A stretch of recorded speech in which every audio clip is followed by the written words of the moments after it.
Welcome back to the Neutral Zone. Today we're going to be taking a look at the Oregon Ducks as we continue along with our preview series.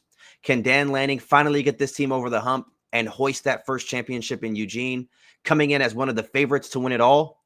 Let us know in the comment section what you guys think about this team. And as always, if you're new to the channel, make sure you guys like and subscribe to join the nation. Let's get right into the video. Obviously, an amazing season in 2024 for the Oregon Ducks and Dan Lanning. A 13-0 regular season when you include the Big Ten championship. Ran into a buzzsaw in the Ohio State Buckeyes in the playoffs, but I don't think in any way that takes away from their season last year. However, this is an entirely new Oregon team this year. And as we get into the key losses they have, there are some players that were the reason this team was so successful last year that are not gone, that are now gone. But the thing with Oregon, like any powerhouse type school, and I'm going to put Oregon in that category, they reload. We knew Deontay Moore came over from UCLA, sat the bench last year. Deontay is crazy. Huh? It's Dante, bro. You said Deontay. I don't say that name. I don't say that word. Dante? Oh.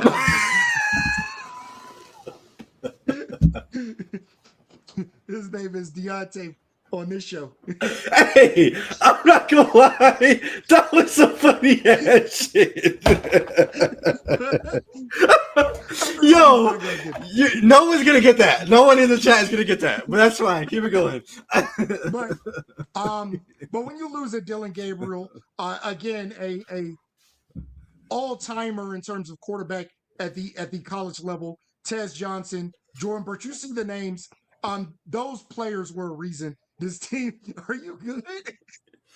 Keep going. We're leaving this in, bro. Those players were the reason that this team was successful. Now, as you look at key returners, one of the things you got to be mindful of, Evan Stewart may be out for the season.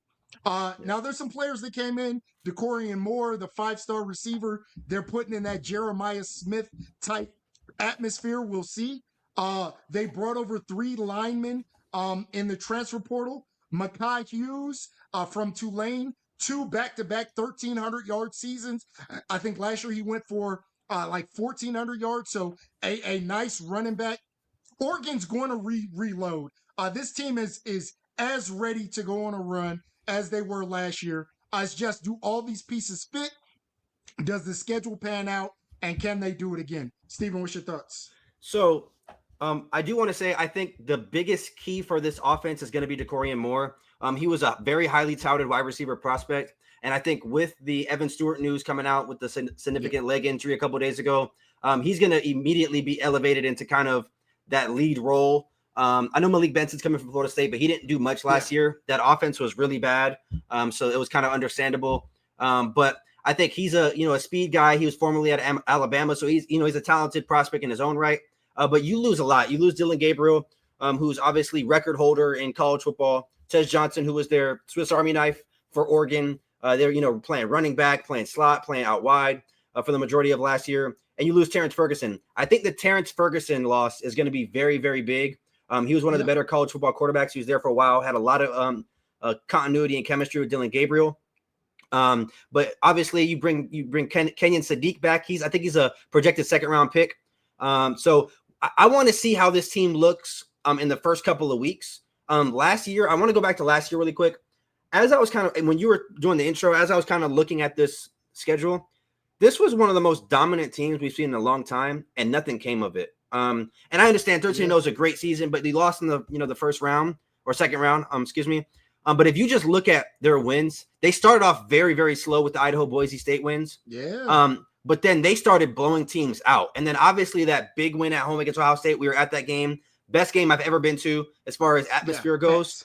Very, very fun. And then you win by 30 in almost every game outside of the Penn State game and the Maryland game. So I'm interested to see as the season progresses this year with a new quarterback. I'm not going to say a young quarterback because this is a quarterback who's in his 3rd year in college. So he's no longer an underclassman.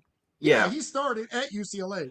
Yeah, so he's not an underclassman anymore. So he should be able to kind of fit in. He has 1 year under his belt at Oregon. So he knows the offense. He knows the plays. He knows Dan Lanning's system. So I'm interested to see how that kind of transpires. But then like I said, you look at DeCorian Moore. He's obviously a true freshman coming up. and I think he has to be a big factor for them. I don't think Evans with Evan Stewart being out, Malik Benson, and I think the other guy's name is Kyle Casper and Gary Bryant. I've never heard of Kyle Casper and Gary Bryant. Kyler. Okay, yeah. So I've never heard of either of them. And Oregon fans are going to come in here, Dane, you especially, you're going to come in and say, I don't know what I'm talking about, which is fine. But I've never heard of either of those guys. They could be amazing wide receivers. I just haven't heard of them yet. Kyler Casper had 1 catch for 21 yards last year. So, let's not act like he was big. And Gary Bryant had 2 catches for 12 yards. So, again, they may be great. They may be great. The productivity comparison to last year, again, when you lose a Tez Bryant, when you lose a Evan Stewart, they're not putting up numbers like those guys. When you lose a Tez Johnson. Oh, you said a Tez Bryant. Jordan James. When you lose a Tez Johnson, when you lose a Evan Stewart, those guys are not the same. And again, Jordan James was nice as well. I will say Jordan James was a very good running back. But Mekhi Hughes coming from Tulane, I think he's one of the better running backs in college football this year. And they may be able to lean on him. And I know that's not Oregon style, but you're in the Big Ten now. So you're going to have to be able to run the ball against these Big Ten defenses. And I think Mekhi Hughes is the guy to do that. We've seen him be dominant at the Group of 5 level with Tulane. He had that run with Tulane 2 years ago against Caleb Williams in the New Year's Six bowl game. So I think Mekhi Hughes can be the guy for them. He can be the bell cow. And then Dante Moore is just going to have to be that Oregon type of quarterback. The RPOs, the quick hot reads and stuff like that Oregon likes to run, a lot of trickery and motions. I think he can do that. It just comes down to how good can the wide receiver room be, and how good can Mekhi Hughes be along this offensive line. To get right into the prediction, though, we have the same exact prediction. It happens every time. I feel like we've only done one video that we haven't. We both have them going 11-1 and losing to Penn State. Oregon fans are not going to like what I'm going to say here, but I don't think – I would be shocked if y'all beat Penn State. I'll put it that way. I would be shocked. And it's not because I don't think Oregon's team is good. They already announced that this Penn State game is the whiteout game. This is one of the better games early in the year. I think it's the same week Alabama plays Georgia. So that's probably the best week of college football up until that point. You're going to get 2 really, playoff caliber games there. And I think at Penn State, that is a top 3 environment. That's going to be Penn State has that game circled. You just beat them in the Big Ten championship game. So they're going to have that game circled. They're going to want their get back. I think Penn State on paper right now is the better team than Oregon. So I think when you look at overall the style of play Penn State is going to play, they're going to try to run the ball. They did it against you guys in the Big Ten title game. The only difference was Oregon had such an explosive offense that it didn't work. Now, again, Oregon's offense might be just as explosive. We just don't know the weapons just yet. Dante Moore, we don't know how he's going to fit into that system, but we know what we're getting from Penn State. In the run game, at least. I understand the wide receiver room is in question as well. But with Katron Allen and Nick Singleton, we know what we're getting out of them.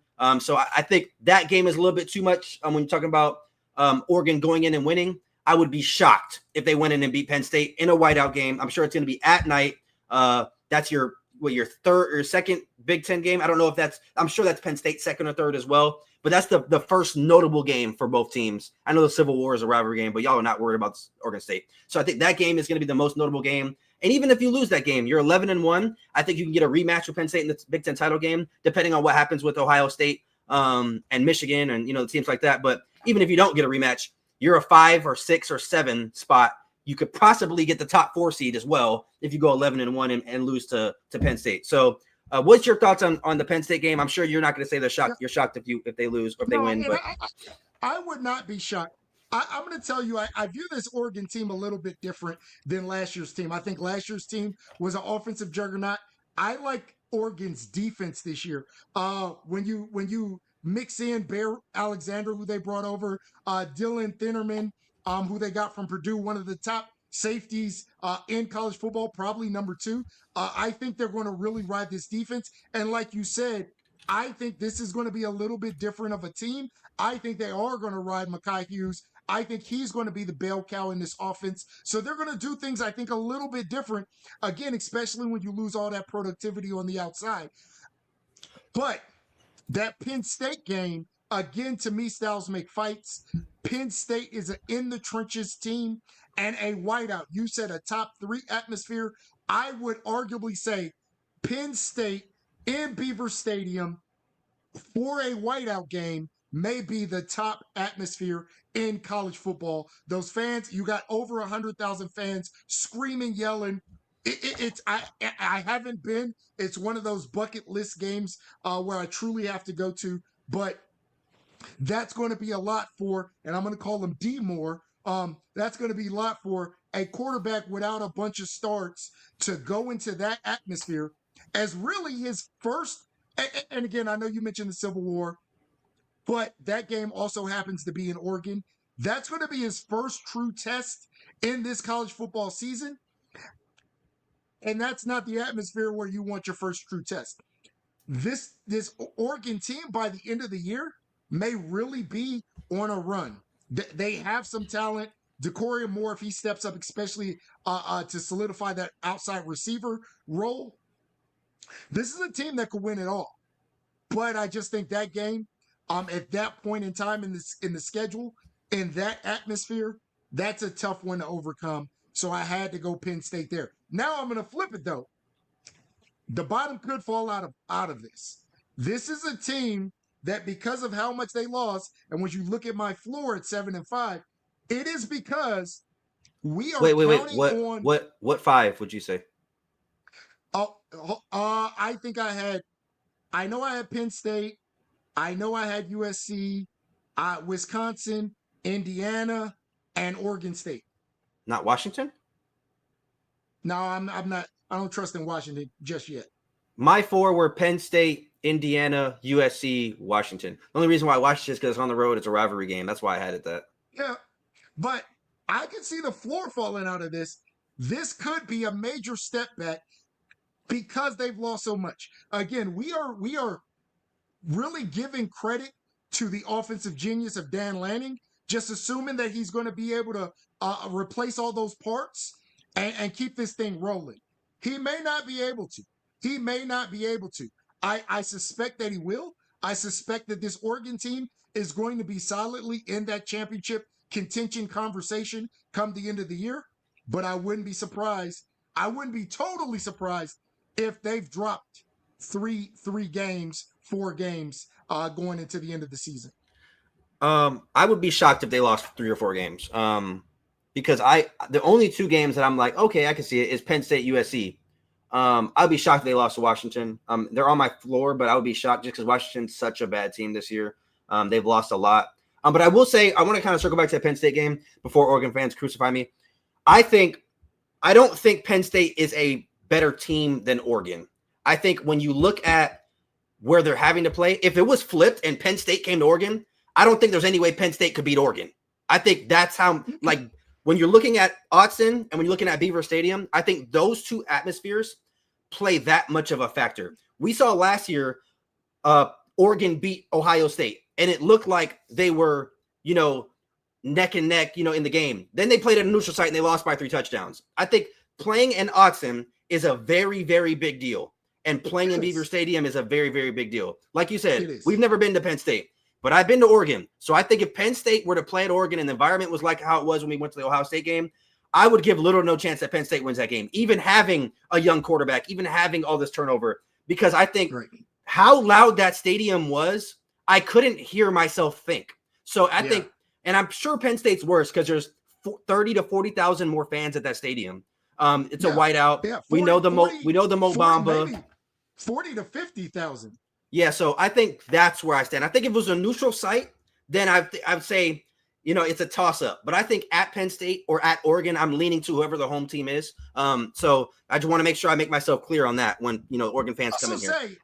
And this is just part of it for me.